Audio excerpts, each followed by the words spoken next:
Greetings and salutations. Welcome back to Life and Books and Everything. This is Kevin DeYoung. I'm going to read this article. It came out in World a couple of days ago that I wrote called We Live in Confusing Times. So be sure to check it out on the World Opinions page. If you don't subscribe, I encourage you to subscribe to World Opinions to get I write there about every other week, and a lot of other good folks write there too. So this is We Live in Confusing Times. Follow me in the following intellectual exercise. Gender is a social construct, period. At the same time, it's always good when women can break glass ceilings. We should celebrate all the firsts that we see women do, because women are certainly not men. By women, of course, I mean anyone who identifies as a woman, including people who used to be known as men. Sex is a socially derived category that assigns certain physical differences and then labels those differences as, quote, male or, quote, female. There are no immutable distinctions between men and women. We are all on a spectrum. We can all change, unless we are talking about sexual desires. Coming out as gay or lesbian is something we should all be proud of, because people can't change the way they were born. In fact, it should be illegal for doctors and counselors and religious leaders to try to change people who were born a certain way. But some people definitely should be able to change the way they were born in terms of gender. And doctors and counselors and religious leaders should do everything they can to encourage this change. Sometimes our bodies don't align with our true selves. Never forget, your self-identity is your genuine identity.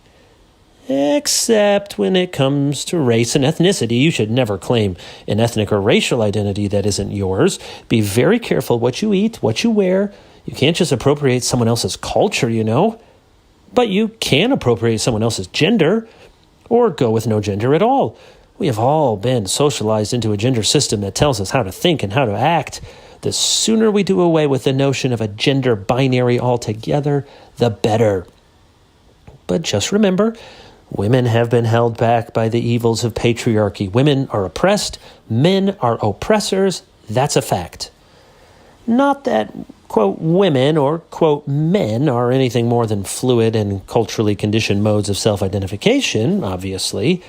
Still, we shouldn't do away with women's sports. It's essential that every college have as many sports for women as for men.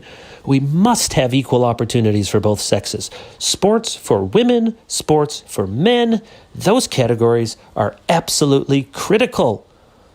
But if men want to participate as women in women's sports, that's also really good, because the sexual differences upon which the existence of men's and women's sports rest, those differences don't really exist. But don't get me wrong, women have it a lot harder than men trying to balance being a mom and pursuing a career. Just to be clear, though, men can also be mothers. Birthing persons come in all genders. Not that gender is anything more than what our culture tells us. Don't forget that.